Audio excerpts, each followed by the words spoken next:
know there ain't no stopping us. Fly without boarding pass. Couldn't catch me, I'll be moving fast. Call me a shooting star. Let 'em know who you are. Flying up in a bar. Wish on a star. Time to show 'em who's in charge. Call me a shooting star.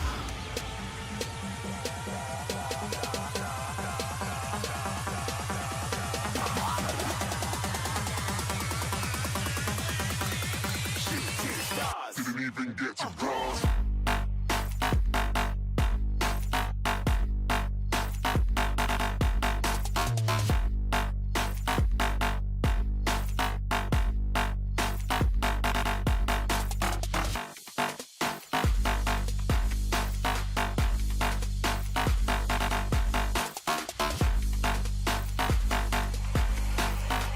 I said I'm moving too far. Get to glass.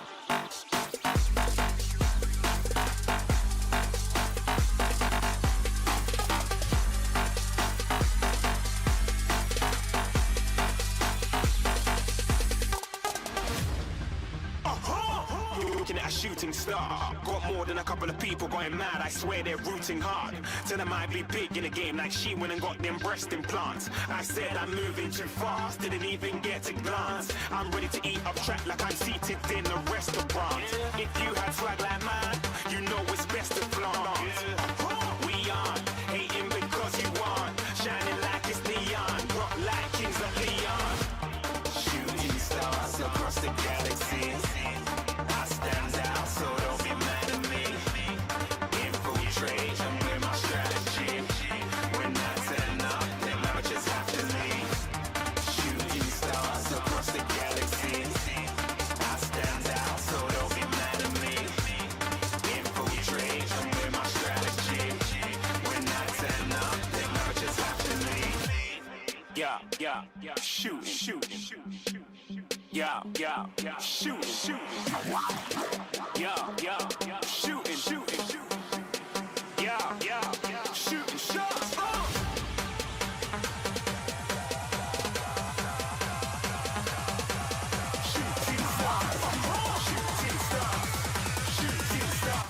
Okay, I appear to have lost my other intro video file, so I'll have to fix that. So how are you guys doing?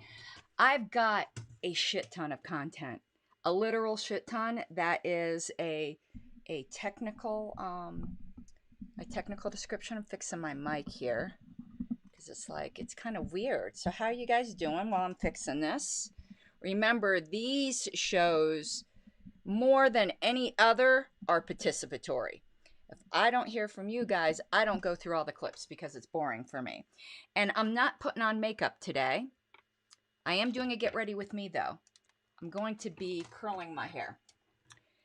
And that will give me, it's easier to concentrate while I'm curling my hair. And it is so fucking boring that I figured this would be a good activity for a get ready with me. But before we get started with that, let me go over here for a second. And got to move some screens around. Got to do the promos. Mama needs lettuce for the shoe fetish. Just kidding. You know, I'm just trying to pay my bills right now because I am still unemployed. So if you can assist, along the bottom is my Patreon. You guys have been super, super generous so far, and I have made a major milestone. So we'll be working towards the next one, but I would truly appreciate it if you like this kind of content, particularly these Get Ready With Me's, which can be hours long, depending upon how long you guys want to go. And then I can extract them out into smaller things. But I've got so much today that I probably have more than I will actually get to. So if you can, I would truly, truly appreciate it. And also, I had a pleasant surprise. If you... Not right now, because I'm not sure if I think maybe I did put it in the show content. If not in these show notes, I'll edit them, but in future ones, there's an Amazon link in the descriptor. If you start your Amazon searches there, everything you buy in that session gets credited to my Amazon affiliate account and it costs you nothing. I had a nice surprise last month where there was just a little bit, but I was like, wow. So people were, I think I made like $25 on on my Amazon affiliate account, but that cost you guys nothing.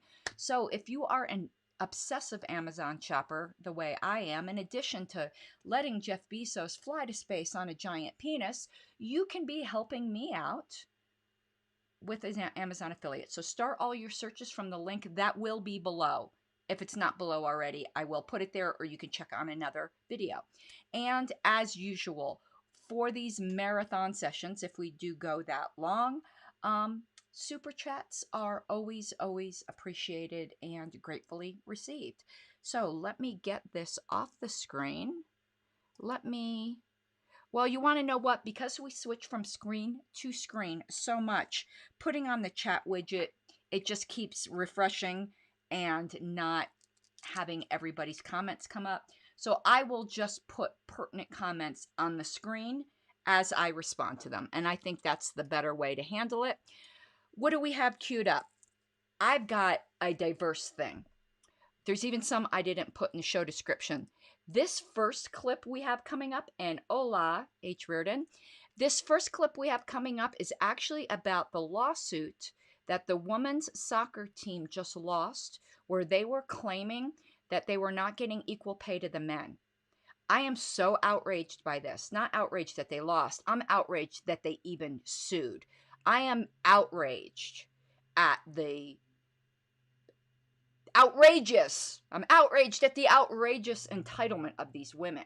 And I'm outraged at the lies that our media tells us and that our fucking, trying not to do that because I get demonetized so hard, that our president tells us. So we have a lawyer type here. He's a really cool guy who's going to go through this. So let's go through this, shall we? And if you haven't heard or don't know how outrageous this outrage is, you be fixing to find out. U.S. Soccer's women's national team was just at the White House on Equal Pay Day. So let's look over their claims for equal pay and see if the women's national team is actually being paid less than the men's national team solely because they're women. All right, so I am going to be curling my hair. I've never used this kind of curler before.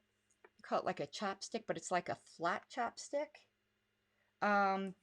Anyway, so I'm going to heat this up, section off my hair, but I wanted to show you guys this. No dirty comments. Now, whenever you're talking about collective bargaining agreements and employee contracts, there are two big pots of money, right? There's the employee benefits piece of it. Those things cost money. It costs money for your health insurance. It costs money for dental insurance, right? Oh, sorry. Sometimes I make these clips too short and then I forget. Yes, when calculating what you're paid, there's not just the dollars. It's also the benefits, and that's by design. I think it was it World War II when there was this is, if you guys don't know, those of you who do know this are going to be like, move along, I already know this. But for those of you who don't, how did it come that we get our medical insurance from our employers? When you think about it, I mean, we're so used to it that we don't sometimes stop and think about how weird that is. Like, why should those two things be tied together? And before Obamacare, and even with probably Obamacare a little bit, this is the first time I will have switched jobs in ages when I do get another job that I forget how it's like. But, you know, when you lose your job, you lose your health care, which I did. And when you go to the new job, you have it's just weird. It is just really weird. And H. Reardon has it right. I think it was World War II. There was a freeze on salaries. So the more talented people, the companies that wanted the more talented people didn't really know how to compete to get these more talented people because they couldn't offer them more money. So they started offering perks, including medical insurance. I don't know if pensions was part of that. I believe it was. So, and Reardon says it was World War II. But it was just whatever, benefits. So those are dollars. Those are worth dollars. Those are compensation that needs to be figured into your overall plan of what you're getting paid. And I think sometimes we don't do that. I certainly do.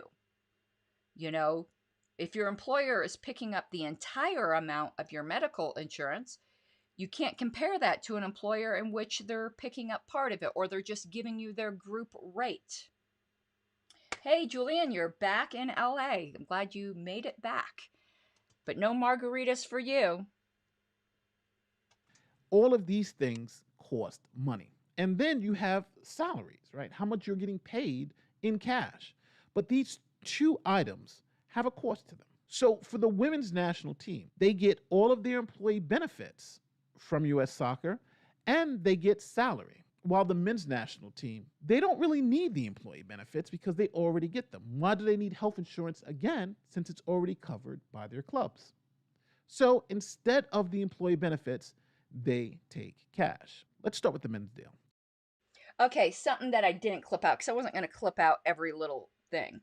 The men are members of these type of soccer clubs, like a fraternal association of a sort that pays their, and I'm clipping up my hair to section it off, that pays their medical insurance. So they didn't need that from the soccer leagues. So they're like, we're already getting that, so we'd just rather have cash. Now, the men's team didn't qualify for the World Cup, so they only actually received this. They didn't receive any bonuses associated with the World Cup. Okay, and again, I'm trying to avoid copyright strikes, and I don't like lifting somebody's entire comment. I'd rather just tell you, content. So he explained the men's compensation plan, where they were paid to play, basically, and had a certain bonus structure based upon whether they won. So they had the opportunity to make more, but also the risk to make less. Okay? Now it's time to look at the women's team agreement. How does their CBA work out? Now, the first things first, the court did mention that the women's national team was offered the men's deal, the same pay structure as the men, but they rejected it. And they rejected it for this. They wanted employee benefits and less salary. So let's start with their bonus structure and how it compares to the men. So here's the men's bonus structure as we looked over before, and here is the women's bonus structure. Obviously, the women are getting less for friendlies and less bonuses for the World Cup. But most of the media has only been reporting that if the women win the World Cup, they make $110,000 per person. But if the men won the World Cup, they would have made $400,000 per person. And this is the basis of the women's lawsuit. Okay. Now, one thing you need to notice here is the women negotiated this contract. They had a collective bargaining agreement, and they were offered the exact same contract that the men got. And they turned it down in favor of something else that in their rational self-interest was better for them. That's the whole point of negotiating. This isn't a case where sometimes, it's not a case of an individual woman who I think it is often true that women aren't good at hardball negotiation. This was a union or some kind of trade organization that was bargaining for them. So they had hardball negotiators and they were offered the same compensation package. Here's the media focused in on this bonus schedule, explaining why it's unfair that if the women win the World Cup, they only get $110,000, where if the men win the World Cup, they get $400,000. The women won their 4th World Cup last month, but earned less than a quarter of what the U.S. men's team would have been paid for the same feat. Kenneth Craig, CBS News, New York. The lawsuit also highlights pay discrepancy at the World Cup, alleging that the pay was so skewed that when the men's team lost in round 16 of the World Cup in 2014, they received bonuses totaling more than $5 million. The following year, when the women won it all, they received less than $2 million. And overnight, U.S. Soccer released a statement pointing out that the women's national team reached a collective bargaining agreement with the organization 2 years ago. Okay. So they negotiated for this, and what the news report does not mention is that their pay isn't just the cash. They have a very, and I didn't detail it out, but the benefit structure that they negotiated for was freaking awesome. Great benefit structure, including injury pay if they couldn't play. If you're a sports person, that's very, very valuable. Unfortunately, it's the only type of value you only get when you get hurt and you don't want it, but it is a benefit. It gives you security.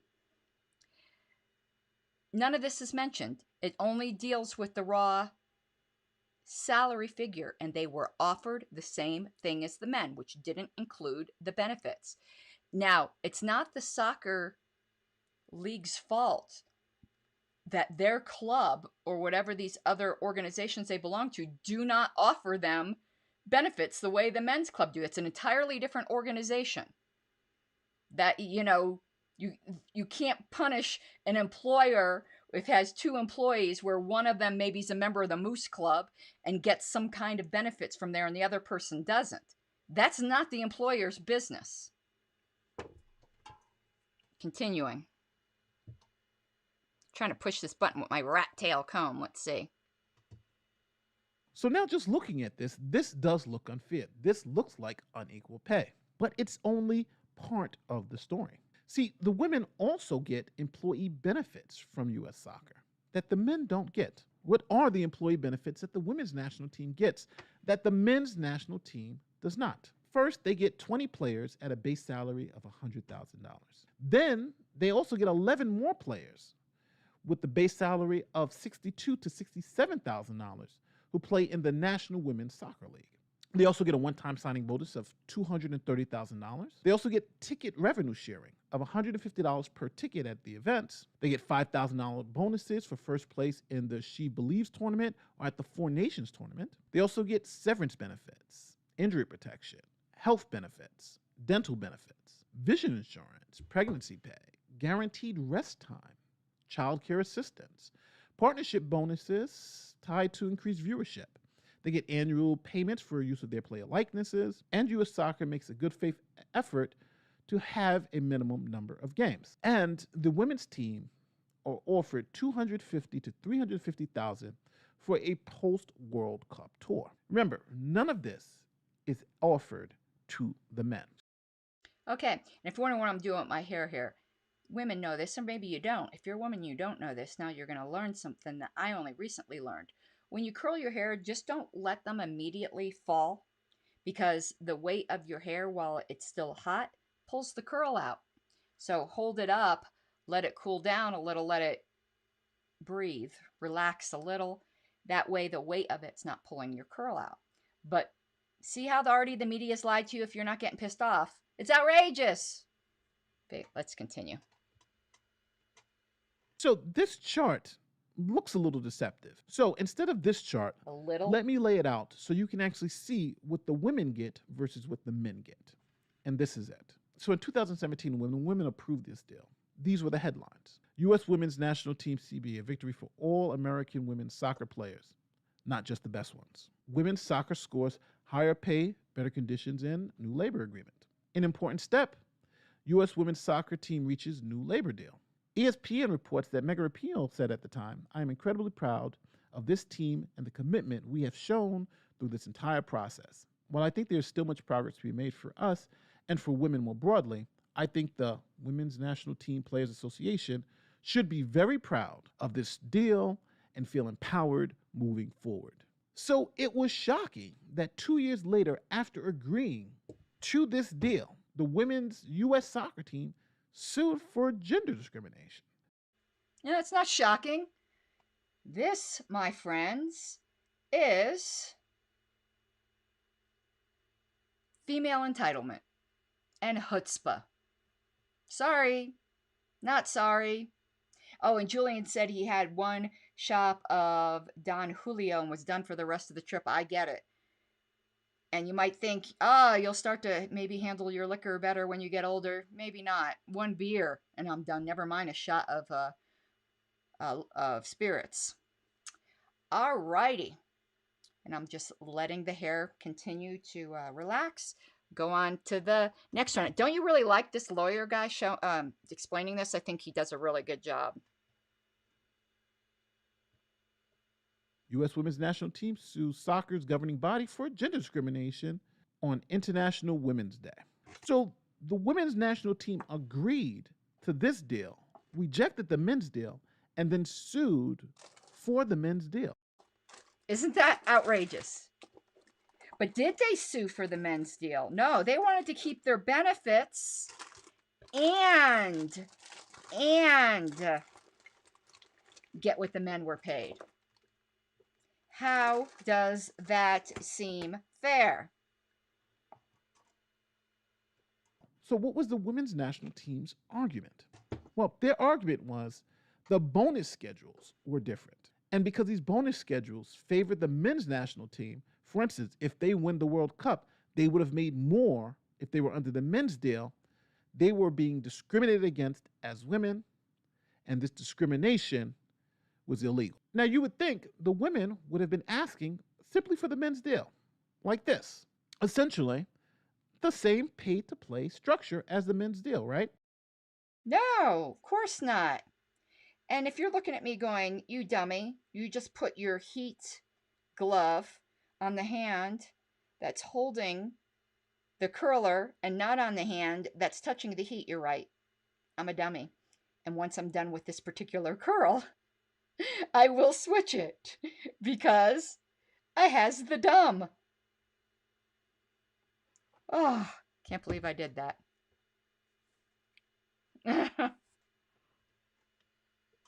You get all the money without any of the benefits. But you would be wrong. The women weren't asking for the men's deal. They were asking for this. They were asking for the same money as the men, but also keeping the same benefits